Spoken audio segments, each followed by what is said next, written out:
Hey, hey, Hi, Dana. everybody. Guess what? Yeah, Are we yeah. live? Hi. Yes, we're live. Hi, everybody.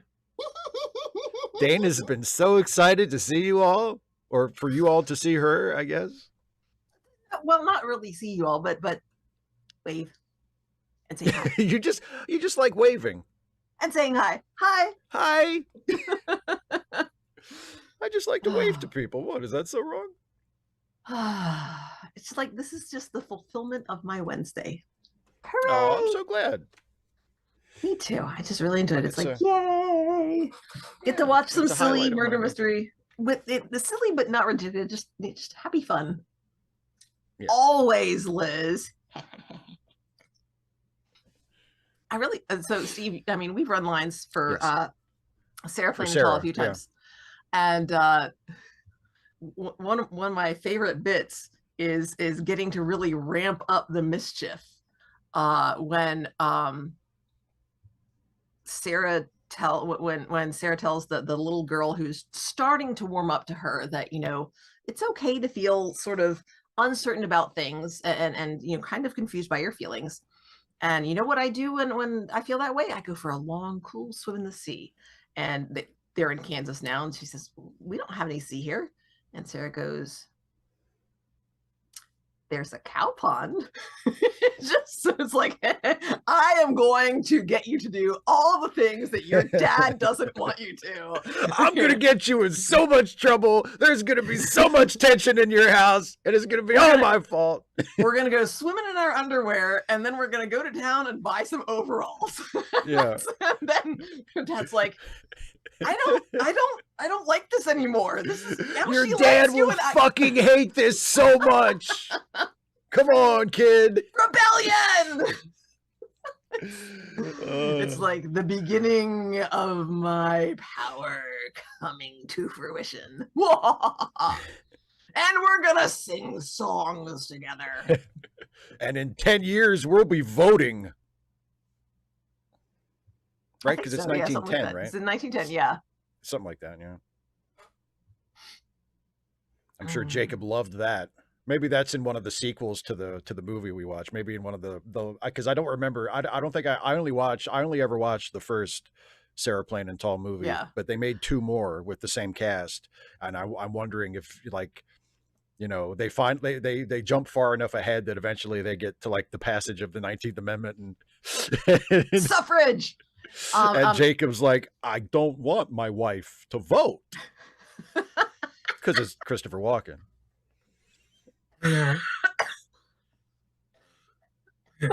That was hilarious. Oh my goodness. Yay, Azalea Jane, I'm so glad Azalea's here. Yes. Glad Poirot didn't run you off last time.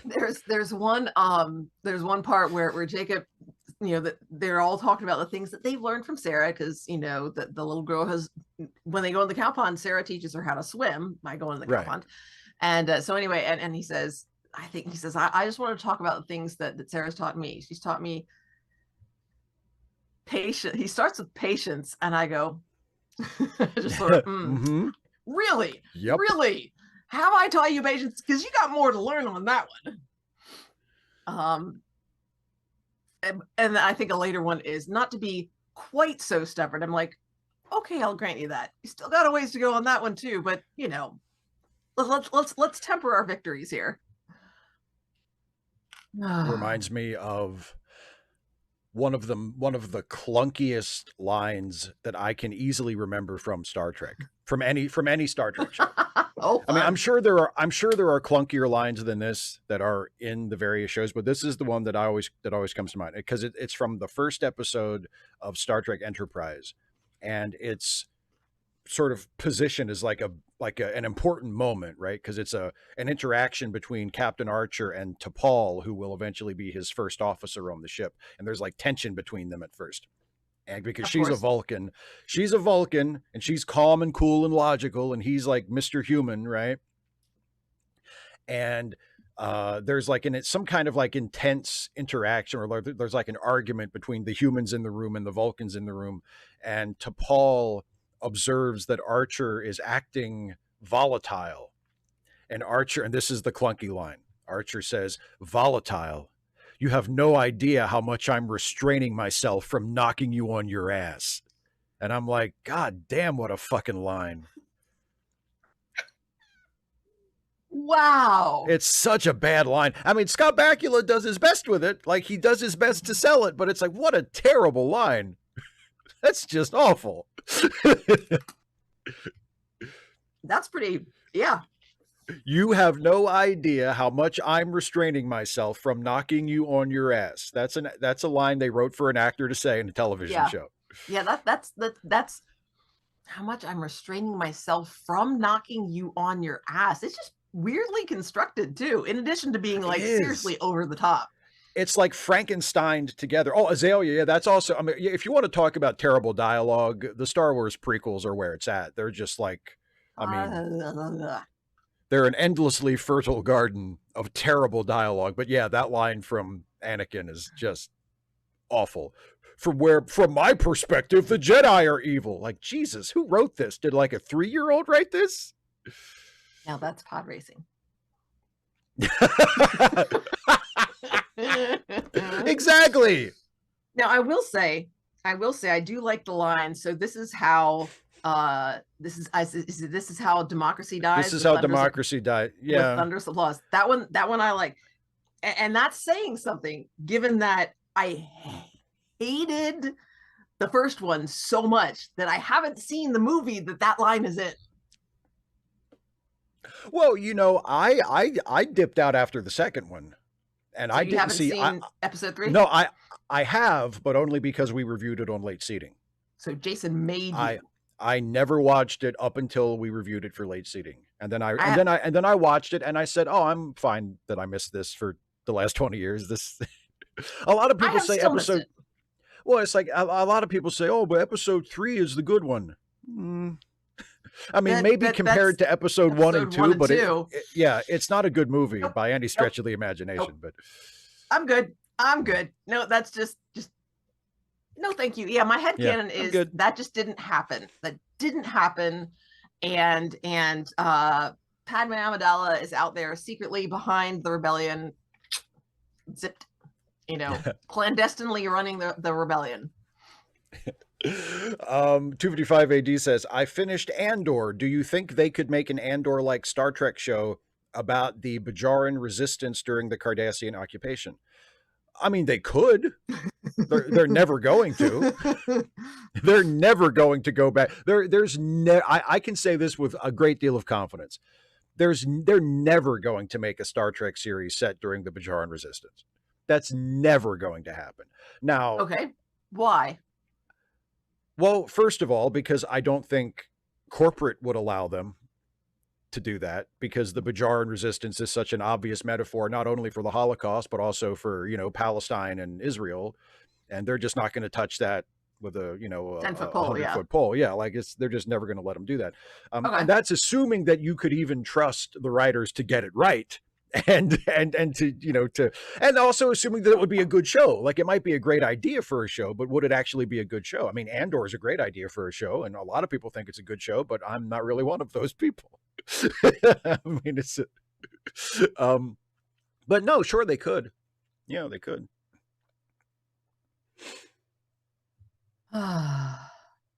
Caitlin, yes, her death was so bogus. Yeah, apparently she just dies because she just gives up.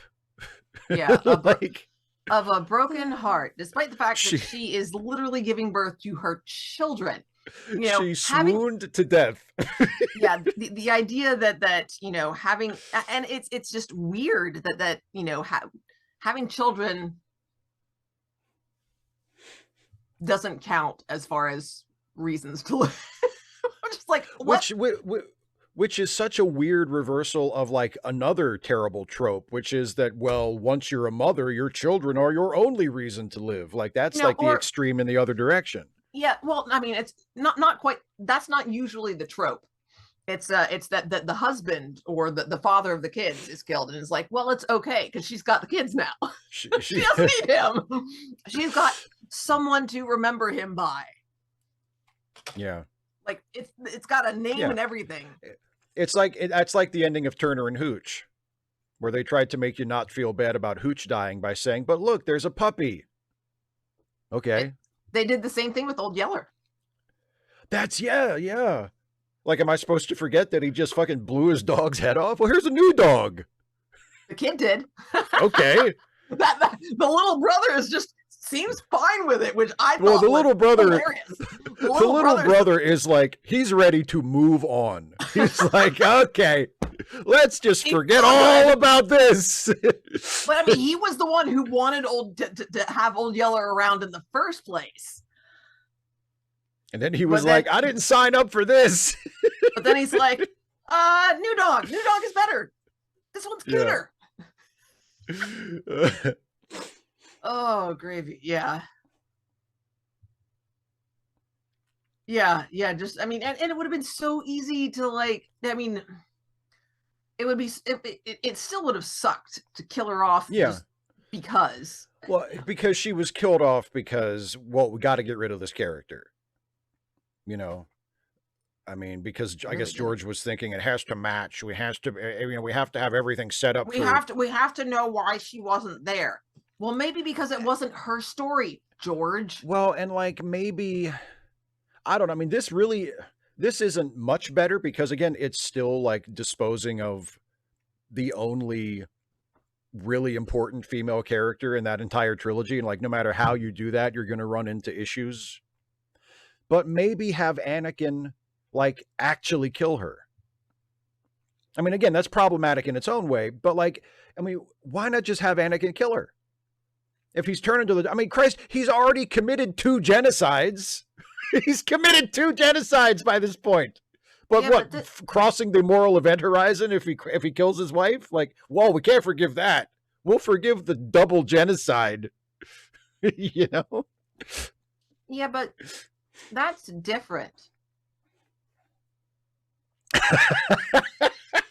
I saw there was a meme that somebody posted of it's the scene. I think it's the last dialogue scene that Padme and Obi-Wan have in episode 3. And this is after the Emperor has ordered like the extermination of the Jedi. Right. And Anakin, like everybody knows, oh, Anakin's evil now. Like he's gone full on dark side. Right. And there's a conversation between Padme and Obi-Wan in the real movie where she says, you know, Obi-Wan, I still feel like there's good in him. Right.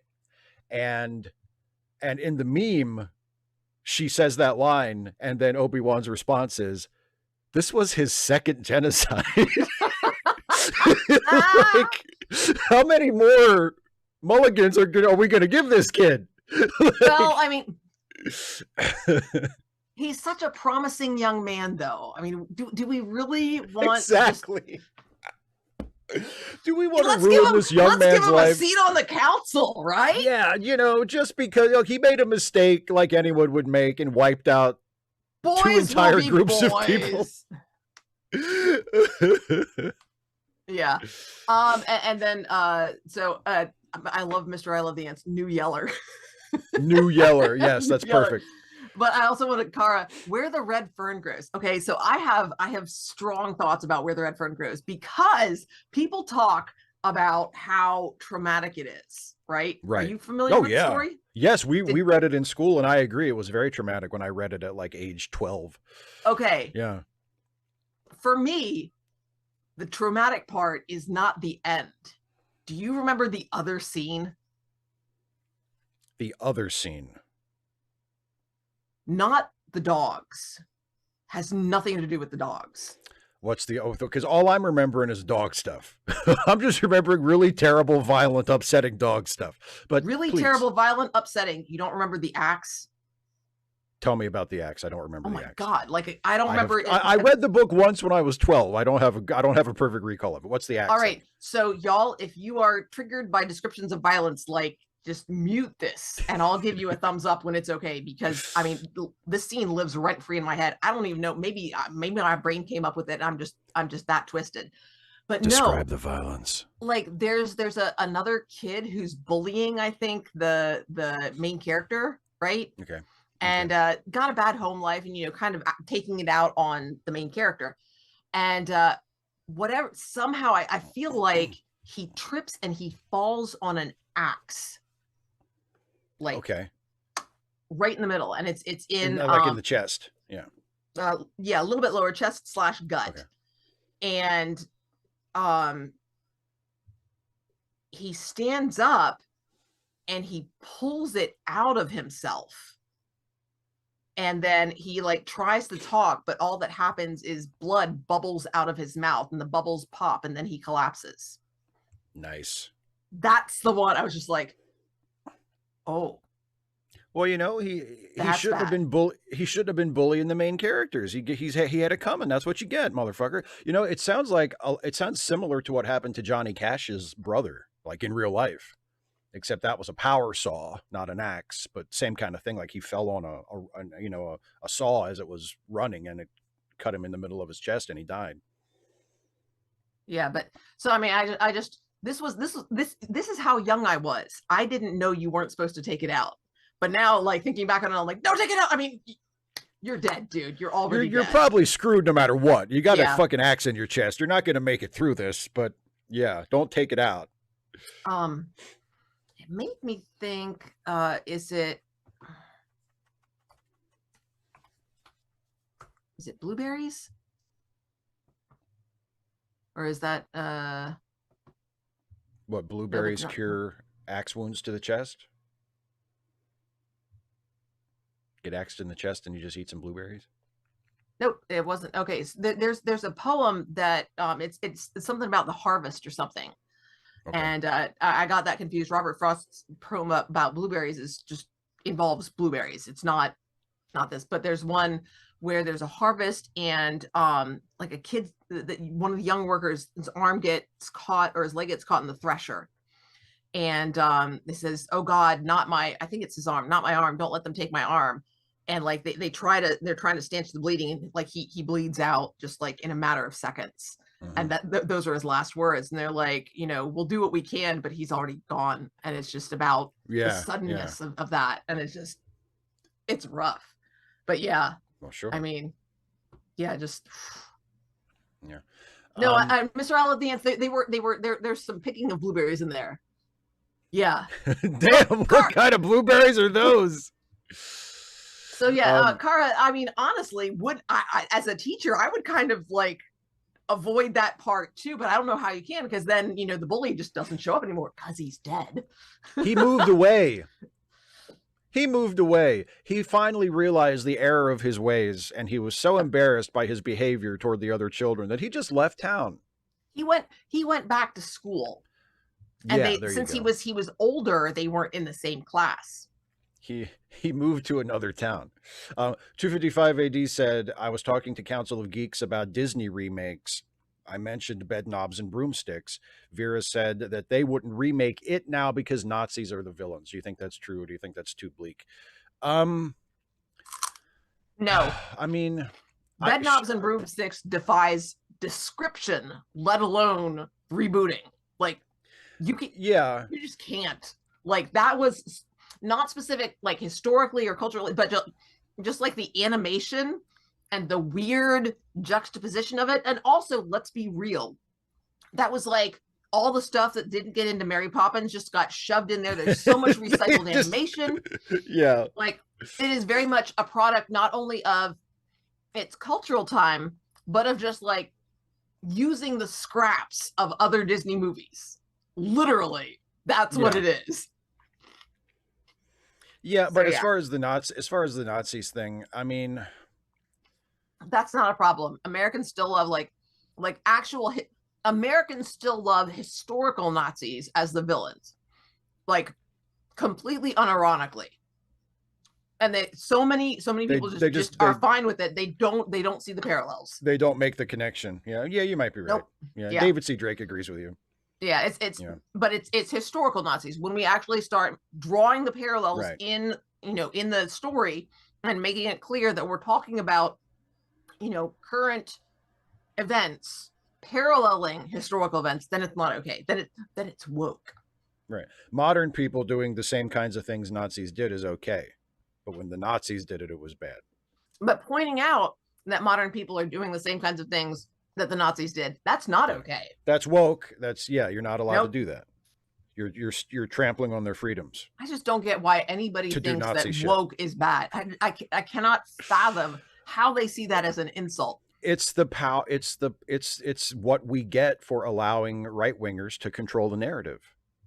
It's the same. That's the same thing that's happening with vaccines. It's the same thing that's happening with like all these, you know, public health things that they're rolling back. It's the same thing that's happening with trans people. 10, 15 years ago, trans people, I mean, certainly didn't have it great, but they were not like the #1 most demonized minority in the country. That's because they've been the relentless target of right-wing hate mongering for so long. And we just let them say it. We just let them take control of the conversation.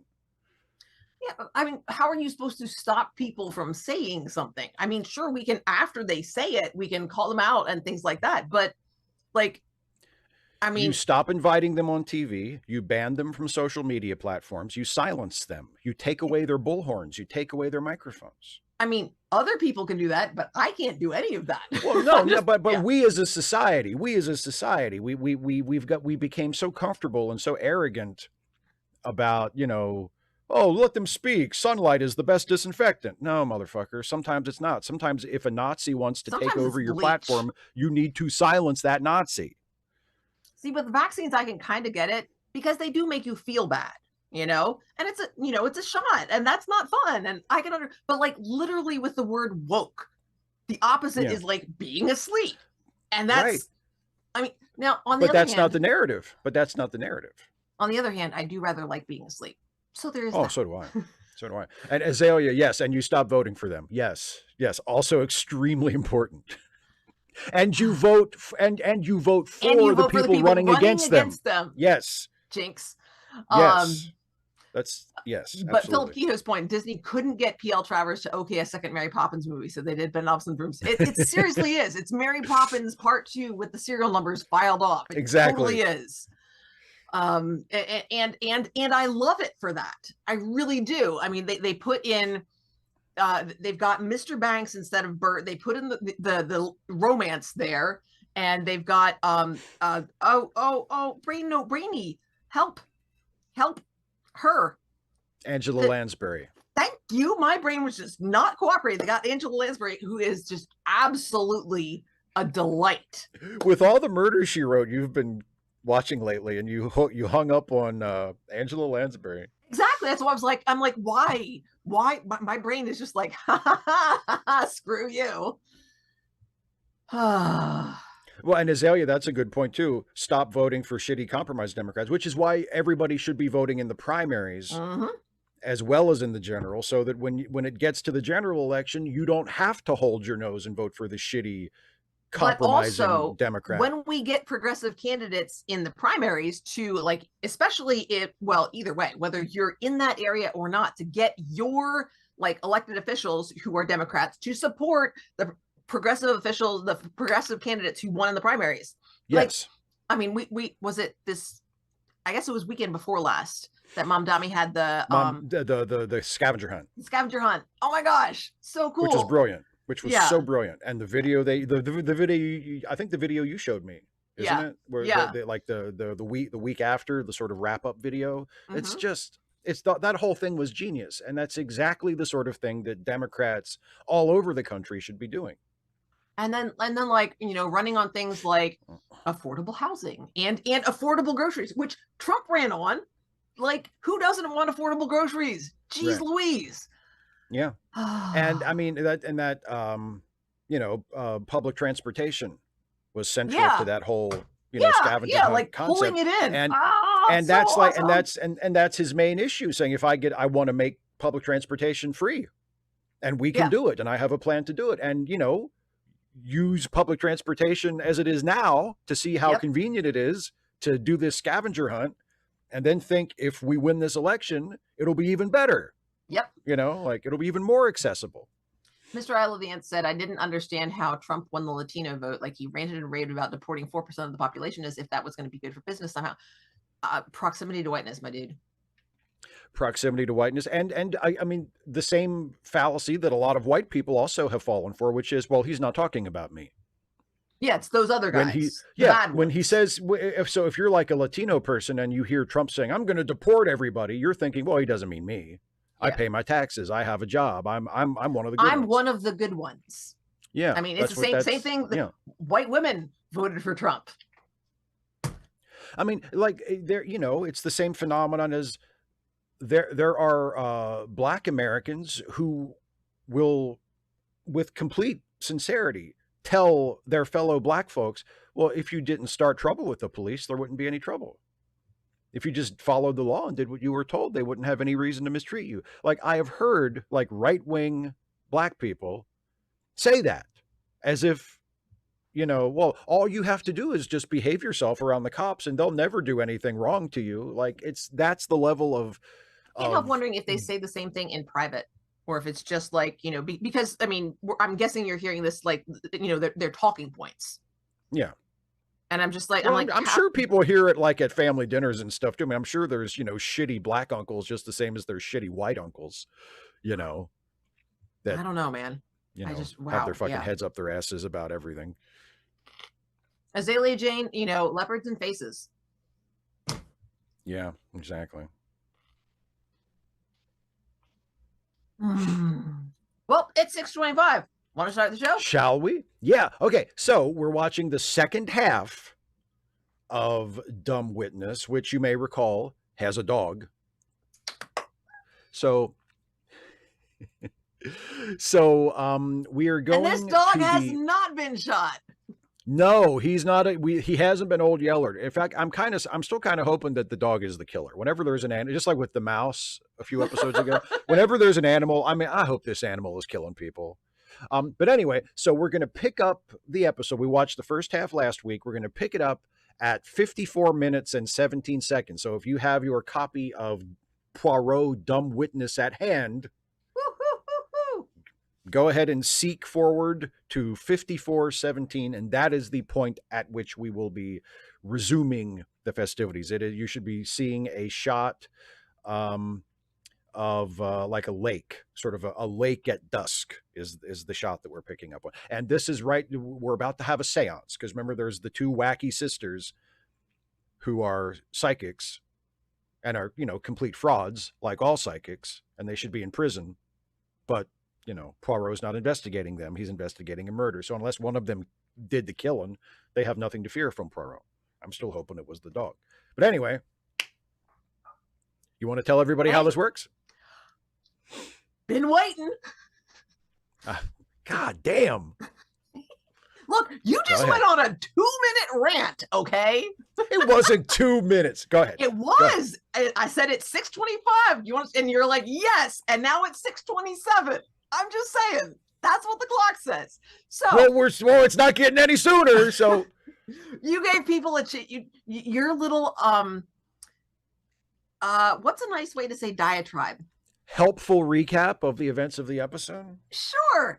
Gave people a chance to get it queued up, right? So, and do you have the timestamp up here yet? Yes, right. Okay, exactly where you're pointing. Yes. Great. I'm getting good at this. Take it to 54:17. That's where we're starting from. All right. And then make sure that you have, that window, active, or, pulled up on your screen, and you've got your remote or your mouse or whatever it is, and it's ready, so that when Steve's going to count us in, he's going to say 3, 2, 1, play. When Steve says play, we all click play at the same time, and then we all watch it together. Yay! Huzzah! All right. Hope everybody's at 54:17, because it's about to disappear. There it goes. So that I can bring friends. Up the current time code. Yeah, exactly. They're roommates. But never mind. I won't go there. Well, no, now you have to say there was only one bed. Da, da, da! Classic. What a mystery. What a mystery. Okay. I know, right? You think Poirot could solve that mystery? Okay. Here we go. I'll say 3, 2, 1, play, and we all hit play. When I say play, here we go. Okay. Here comes my pizza. 3, 2, 1, play. Pizza. Da, da, da.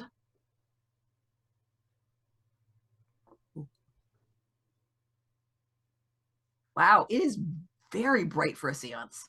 It really is. And all that yellow tone, I mean, the gold tone, I'm like used to like darkness and blue tones. Ghosts aren't going to be around for that.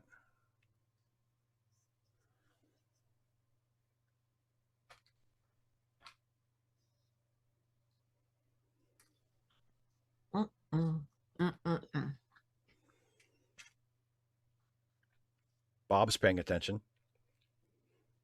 With one ear.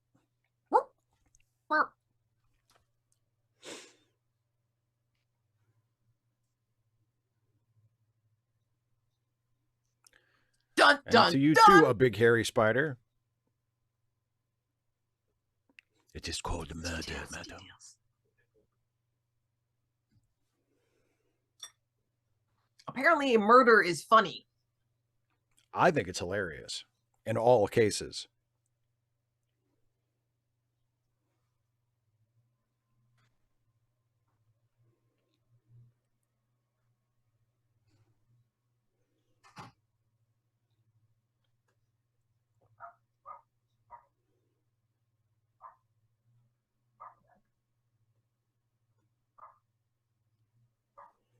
Hi, big hairy spider. Enjoy dinner. I've got pizza. Woo!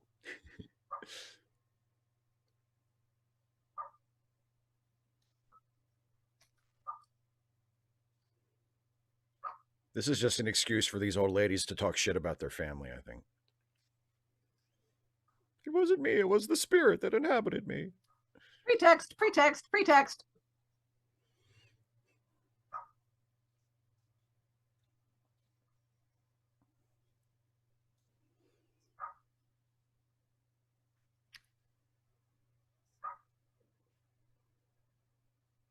No, dear.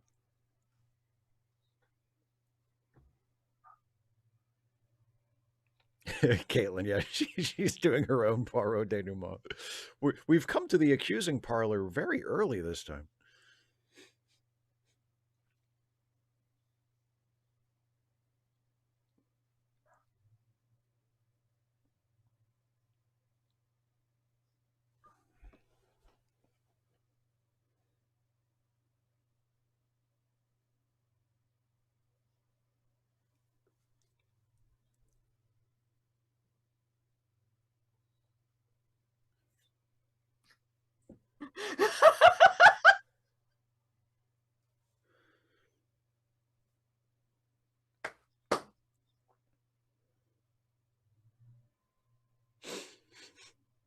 Just not a human. That is Monsieur Bob. Bob did kill her! Or kill him, or whatever. Kill her, yeah. Good boy, Bob. I'm so proud of him. I think you're going to be disappointed. I hope he kills more people. Oh, really? You mean it's going to turn out he's not really the killer, as revealed an hour into the show?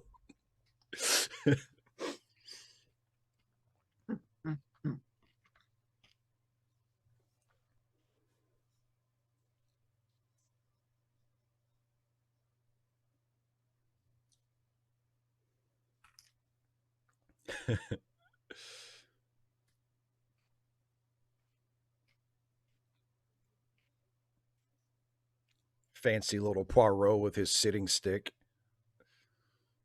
Oh, look at Mr. Bob, so I know, obedient. he's such a good boy.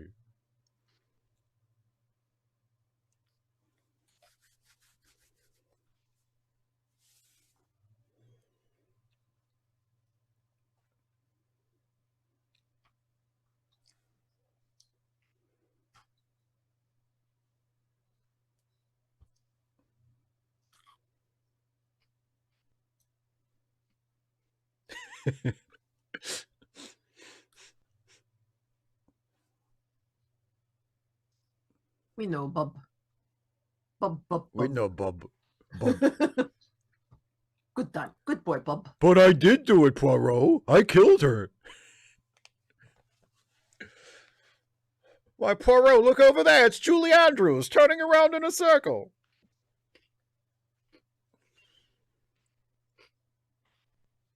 Bob. But I'm not ashamed of what I did, Poirot.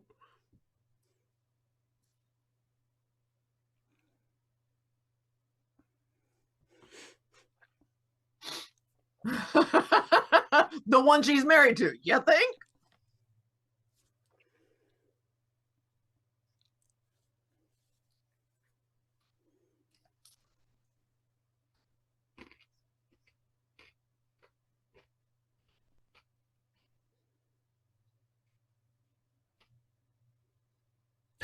Caitlin, exactly.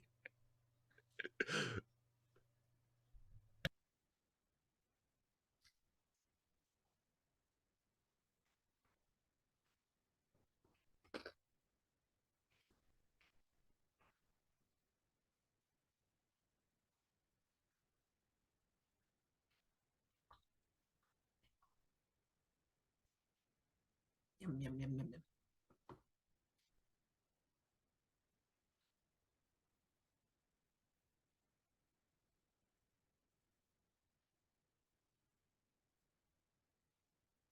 I'm a good boy.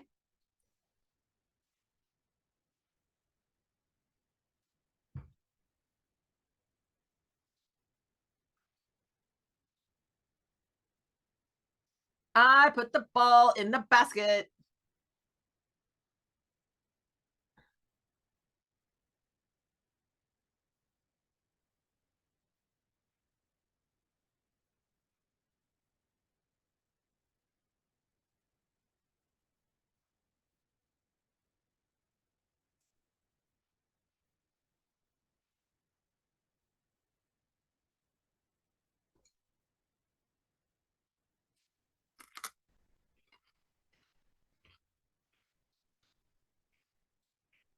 Car, exactly. Or perhaps a trained small. Bob is a trained small. I guess what she went to a trade school for psychics. Is that what they mean by trained medium? Jeez. No more beating your father at chess. That's what's saying they got mad because they were winning. Checkmate, Papa. Get out. Go to your room.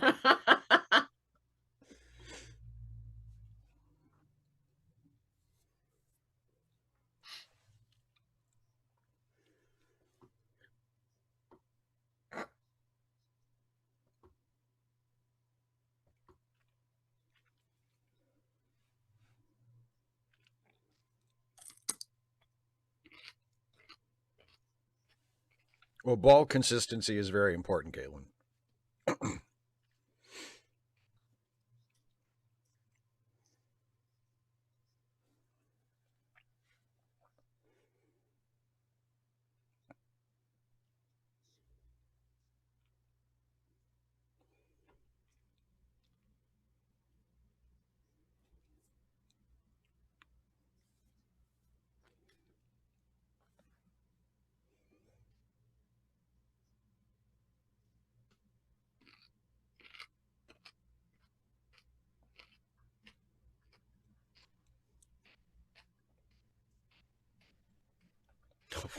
Attitude.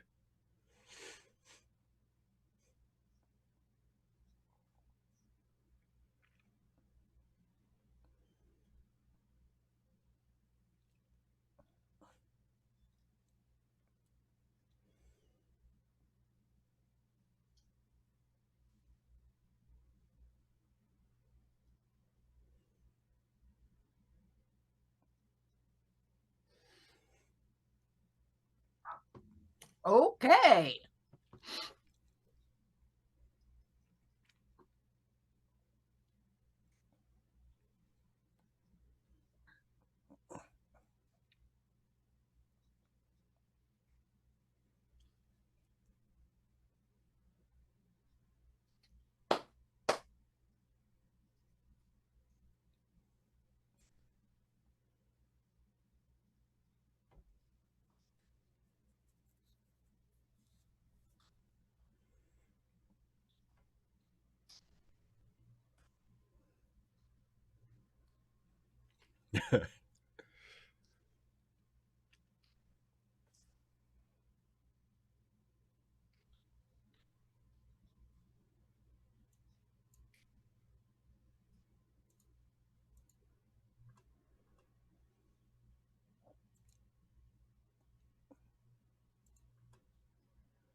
Well, yeah, anyone who would beat a child outside of a boarding school is capable of anything. Mm-hmm.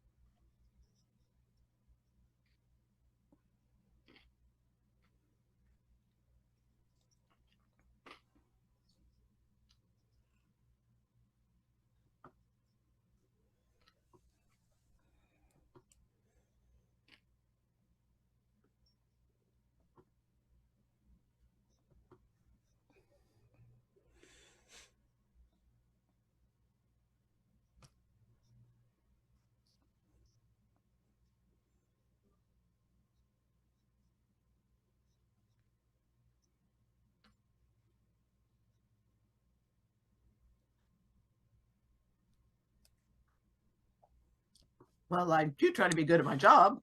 I think I'm not bad at it, but genius? Well, if you say so.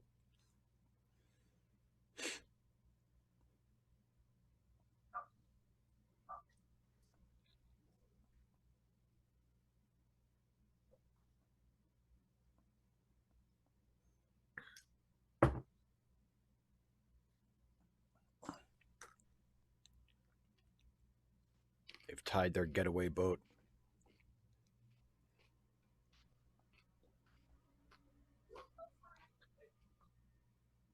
Oh, she's not quite dead yet. Looks like it might be soon, though. I wondered, and I was like, no, not yet. And then I'm like, oh, hey, look, gloves.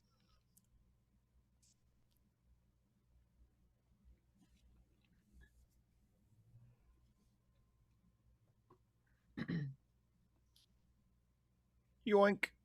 Yeah, Caitlin, I noticed that. Oh, excuse me. Murderer number 1 and murderer number 2.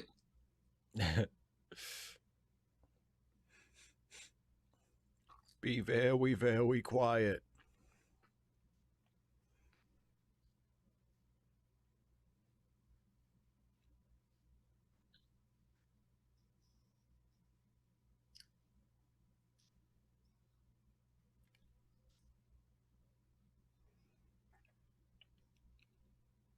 Dun, dun, dun.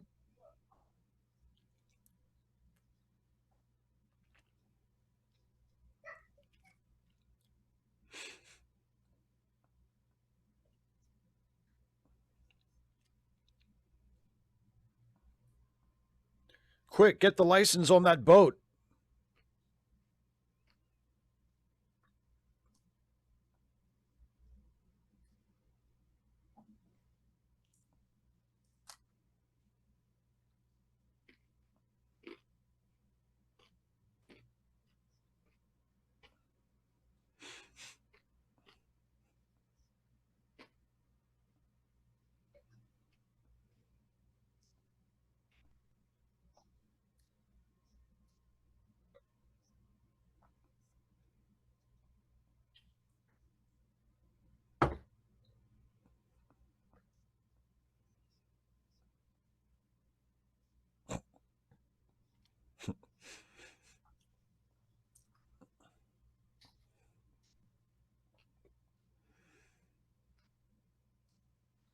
A lovely little row on the lake in broad daylight.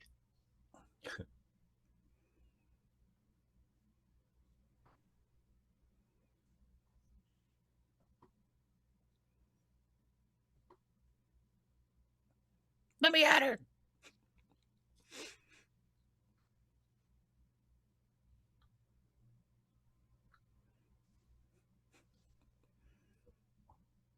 My first, it's been a week since we watched this, and I was like,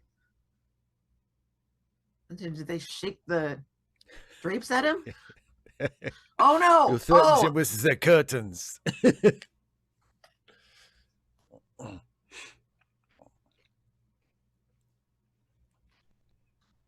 mm, mm, mm, mm.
I do love those delightful frauds, Hastings.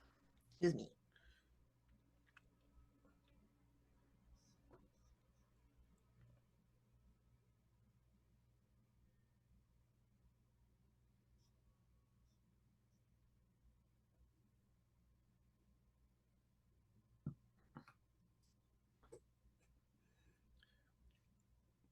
You can trust my word. I'm an American.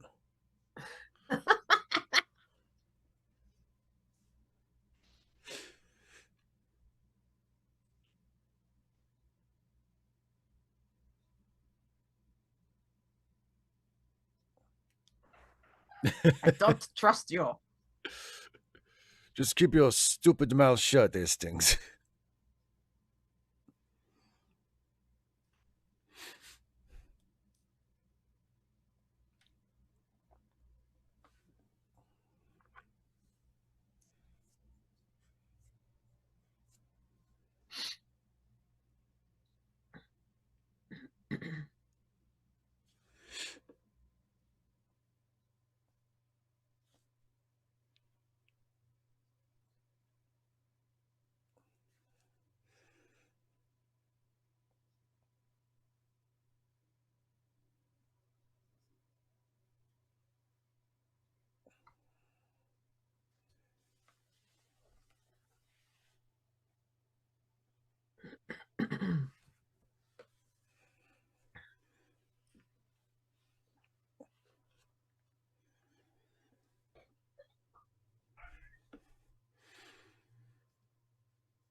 They're the stupid.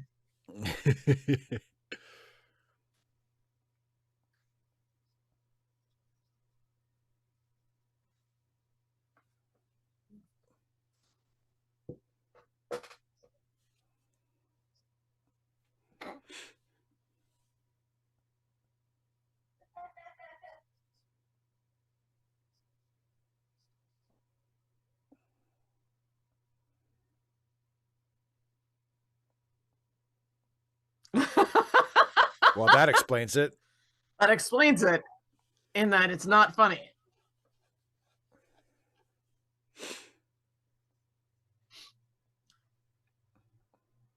And thank you for your help.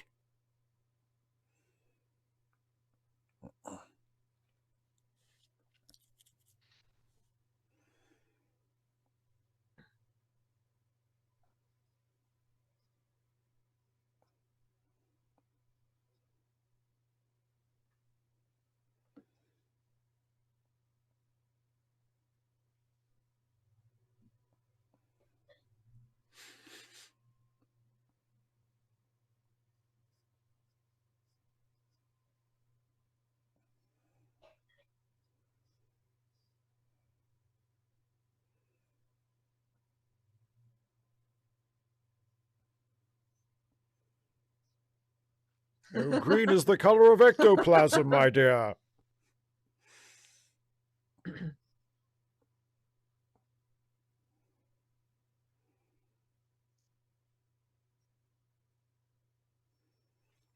Dun dun dun.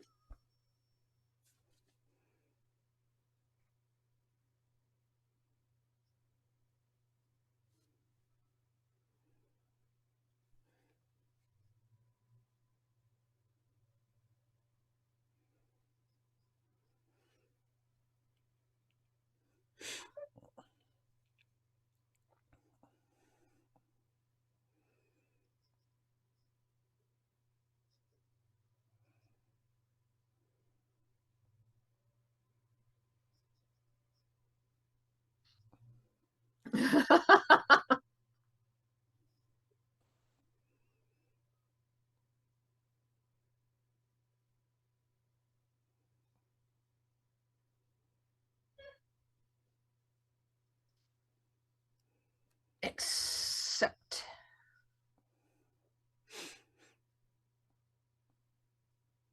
Phosphorus. Well, he is friends with that Dr. Phosphorus fellow.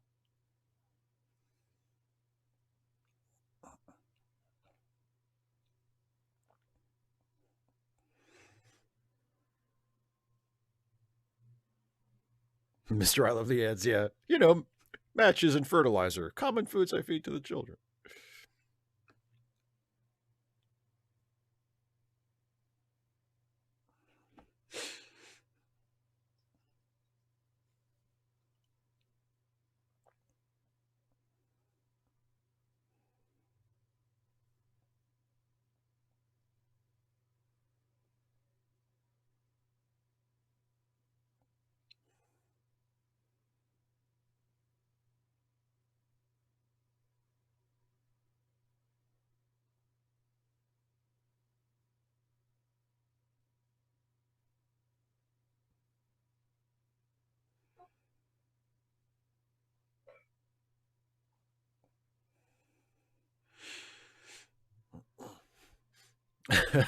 These people really need to lock the goddamn doors. Exactly.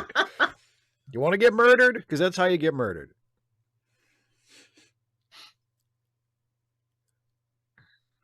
I'll just turn on the phosphorus feed, and it'll take care of itself.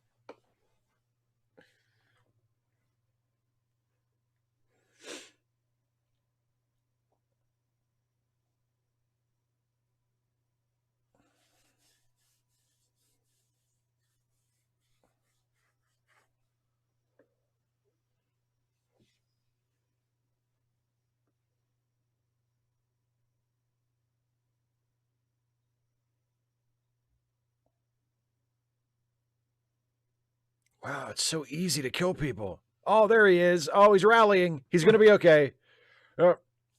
Maybe not.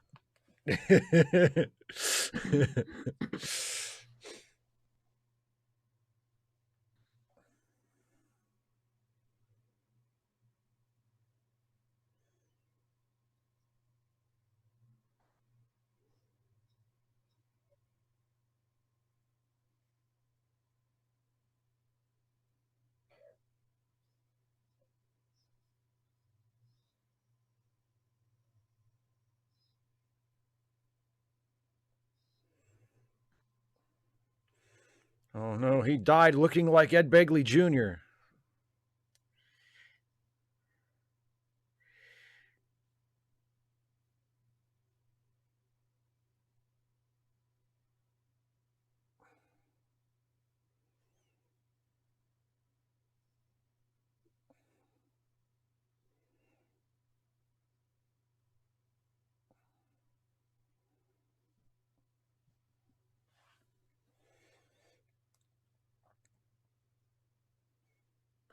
Well, I feel like at least this does definitively exonerate Bob. Can we be sure, though? I mean, I'm still hoping that it's him.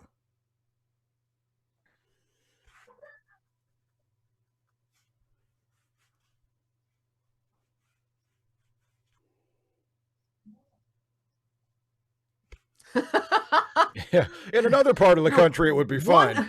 One murder per house is yeah, quite one enough murder per around house. Here. That's anything more is indecent.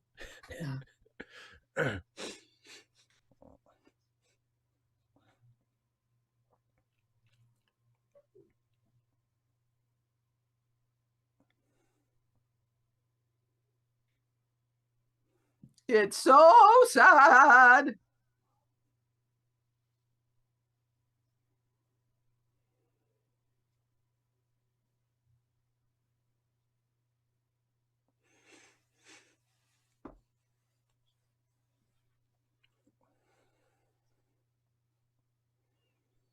Doctors are rich.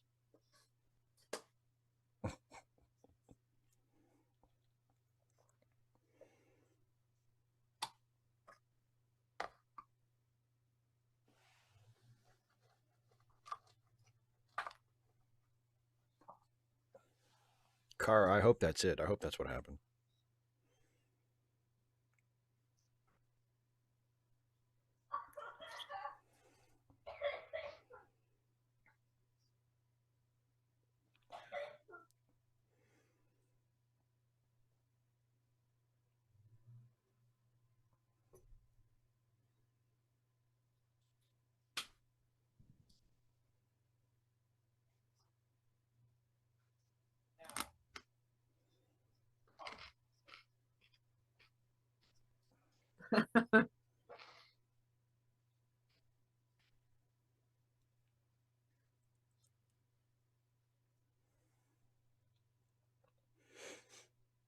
There, missus.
Step on it, Hastings.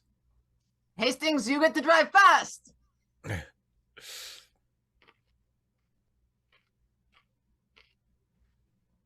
We'll hide out at the bottom of this lake.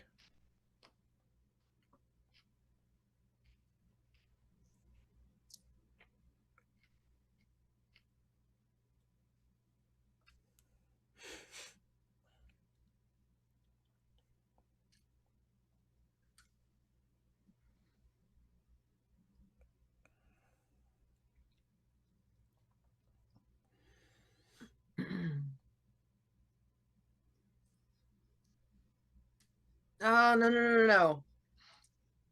The exterior freezer. Everybody knows. I love how delighted they seem. Exactly. Like every true crime fan ever.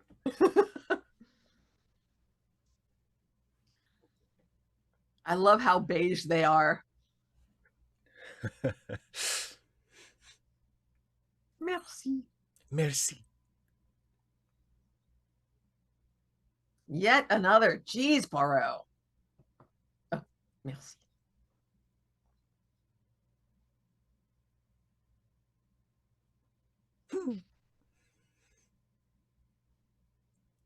Hi, Daniel.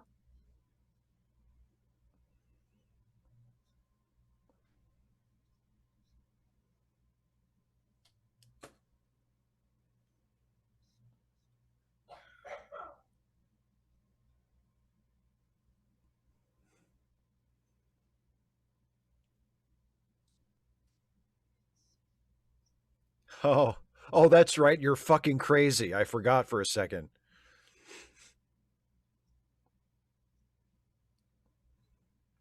Poirot's like, I gotta get drunk.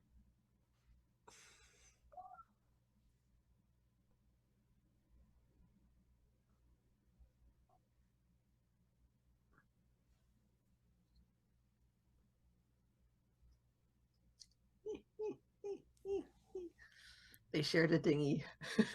A little dinghy. Just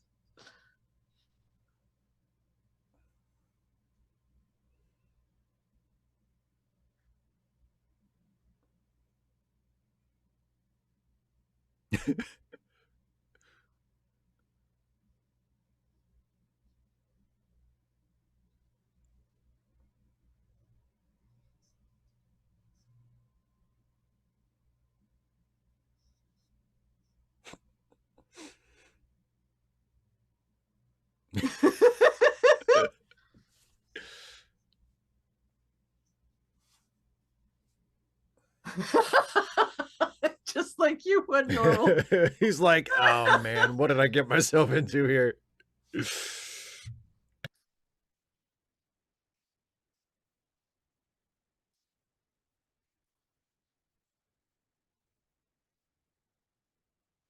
They're just tickled pink.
Really? Phosphorus?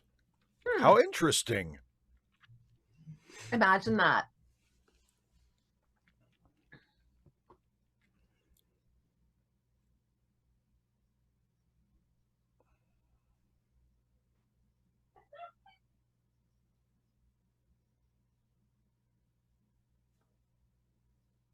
Mon petit. Mon petit.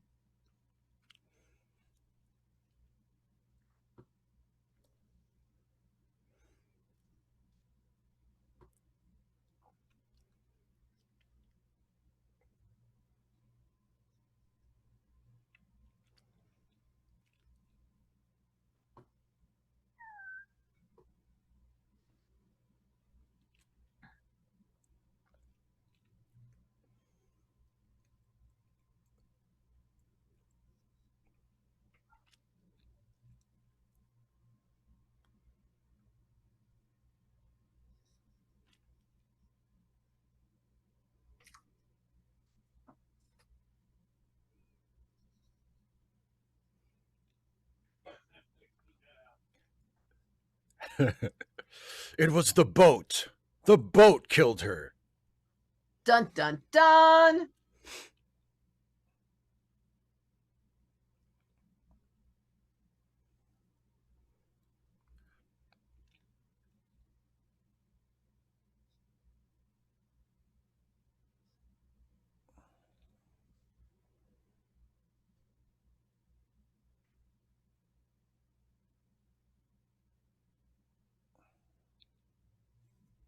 Azalea.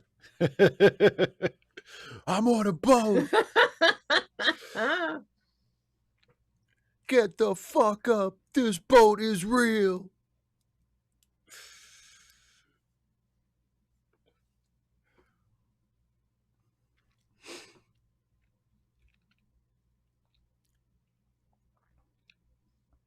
The little ladies look a little uncomfortable. Just a little. Maybe it's because they're not wearing beige right now. Maybe yes, they're dressed too colorfully. They feel, No, like they're just wearing dark clothes instead of like washed out pastels.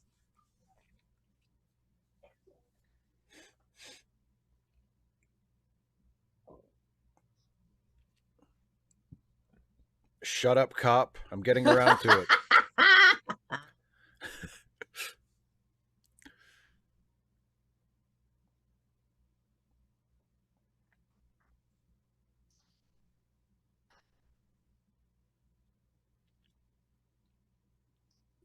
Caitlin, I think we are all wishing the same thing. What a good I boy. could go for some more Bob. Yeah.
He's such a good boy.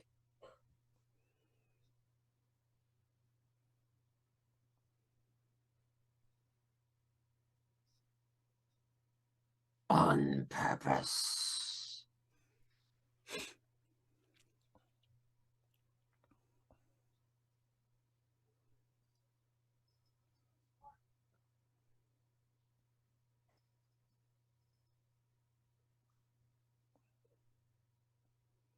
Bob's like, what the hell? No.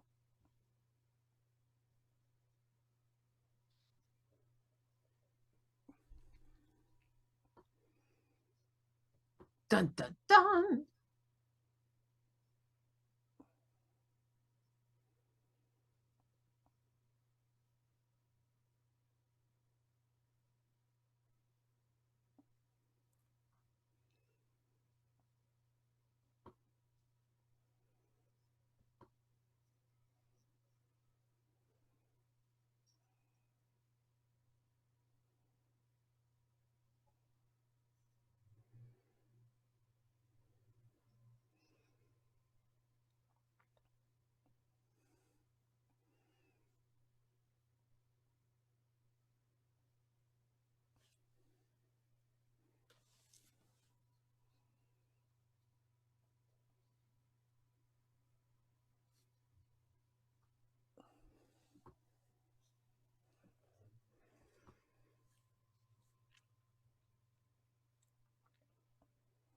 Mm-hmm. Yeah. It just seemed Gregor, absolutely. Yeah. Dun dun dun.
I mean, it kind of was.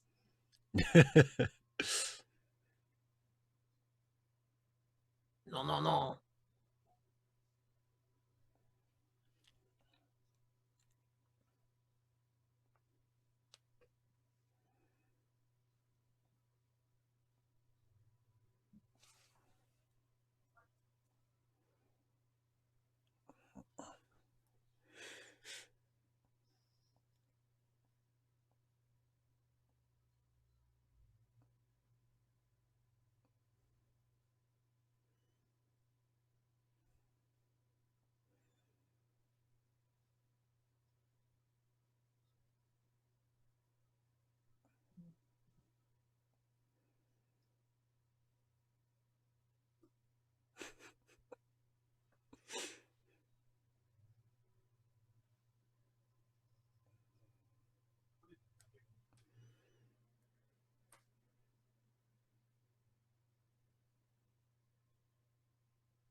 Dun dun dun.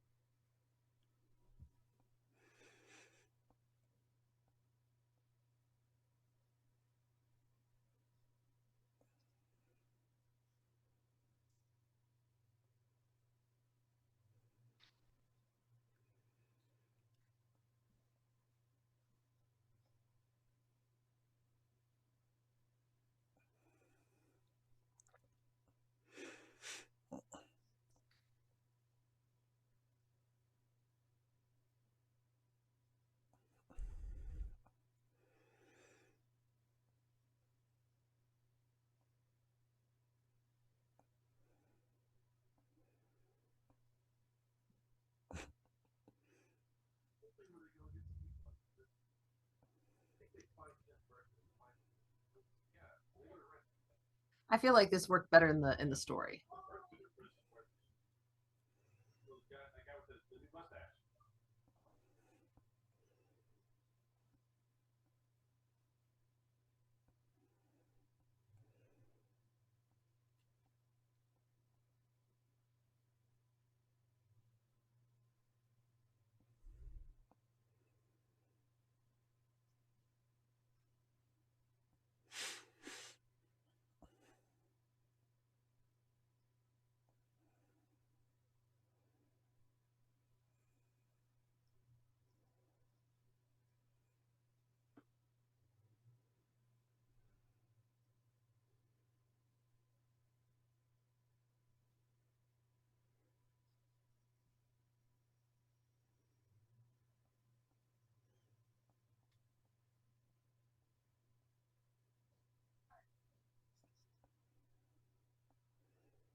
We do not train to be merciful here.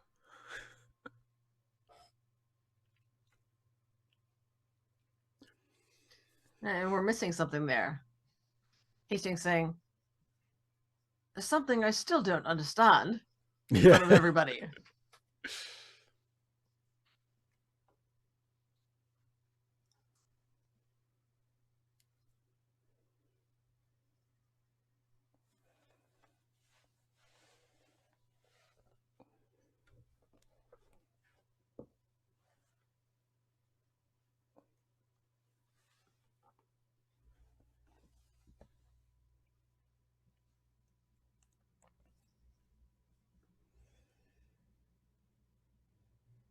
Aww.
We must do what the spirits want.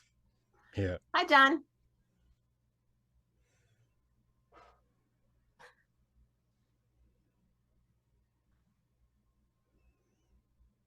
Look at them ears. Oh, what a good boy. Poirot gonna miss him.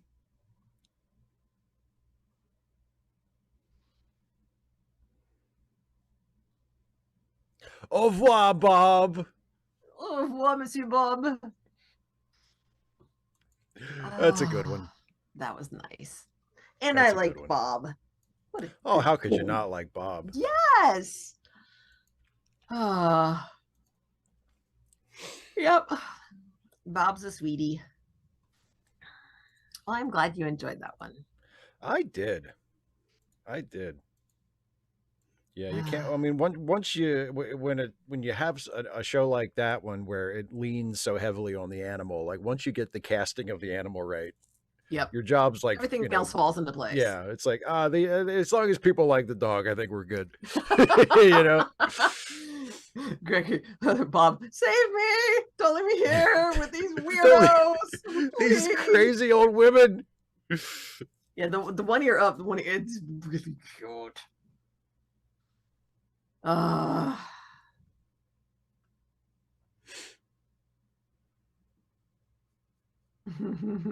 So who's up for roast dog on Sunday? We had a visit from the spirit of our dead dog too, and he said to kill Bob and eat him. Yum, yum, yum. We're crazy. Yep. So, what are we doing next week? Well, since this was the end of a Poirot episode, we will be returning next time to Deep Space Nine. Awesome. And the Deep Space Nine episode that we will be watching is, it's a good one. Okay. Oh, it's a good one. We will be watching the Deep Space Nine episode, Waltz. So it's not a part one. We're just doing two in a row. It's, we're doing two in a row, and the first one is Waltz. Okay, because... Oh, the week after, we're not going to be here, right? Because you have the week after is Tech Week for the show.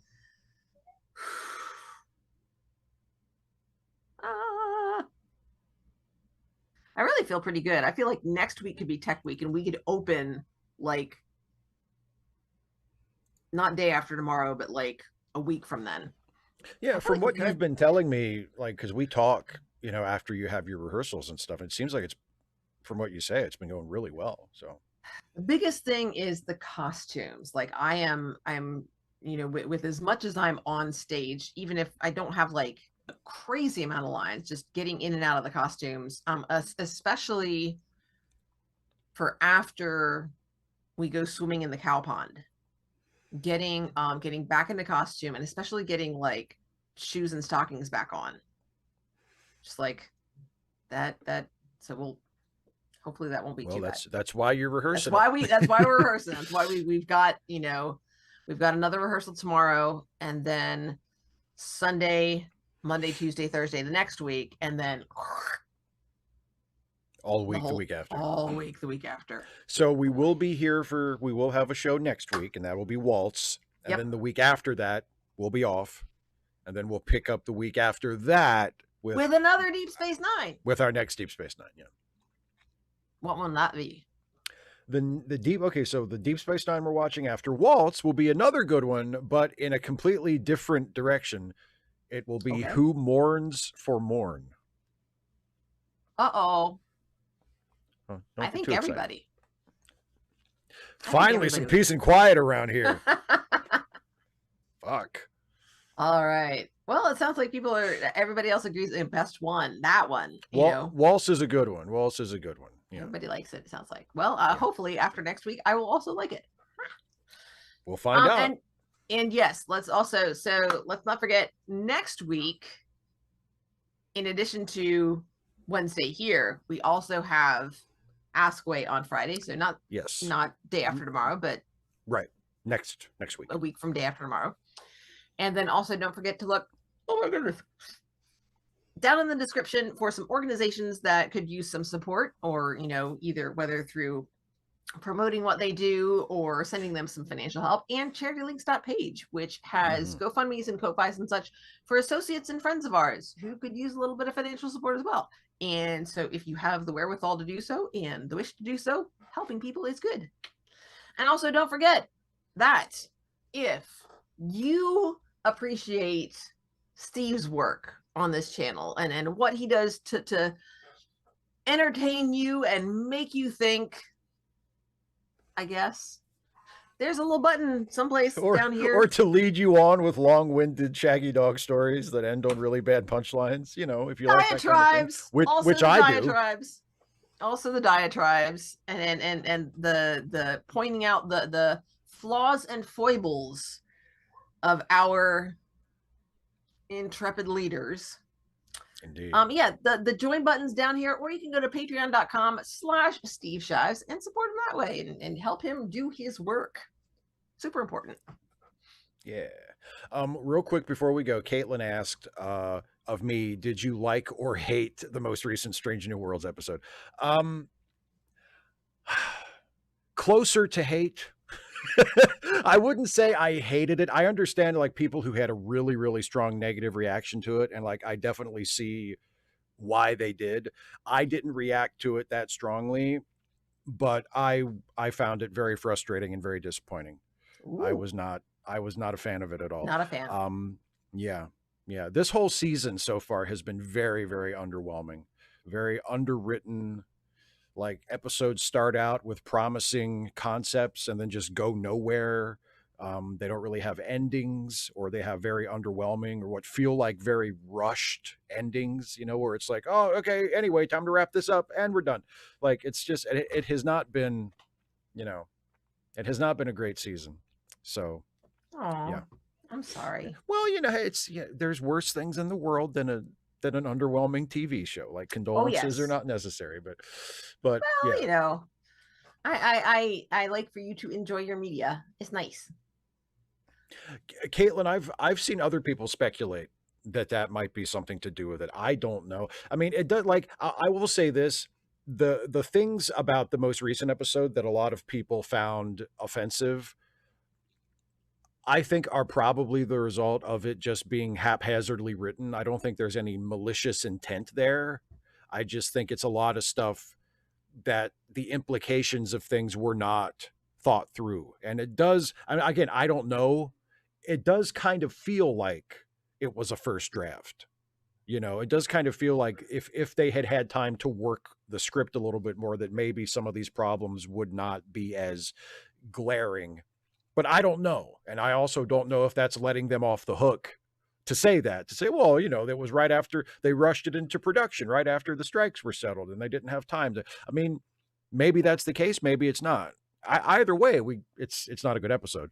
And yeah, that's again, yeah, Patton Oswalt as Doug the Vulcan was funny, but like we don't see him do anything connected to the reason that he was brought into the story. Like they bring him into the story for a particular reason, and then we don't see him do anything connected to that.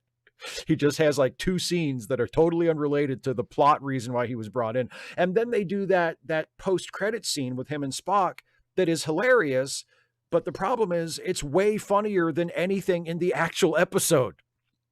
Oh, this is that episode. That's what I remember you said. So I'm like, you told me that. Yeah. It's like the scene, like this, the post-credit scene with Spock and Doug is hilarious, but it's funnier than anything in the actual episode, which was supposed to be a comedy episode. And it's like, why is the only really funny stuff in the post-credit scene? You know? They kept stringing you along. Yeah. But anyway, yeah, I was not a huge fan of it. So yeah, but to now I'll let go of that tangent, and we'll just say that we'll see you next week for Waltz, and have a good night, everybody. Thanks for coming. Bye.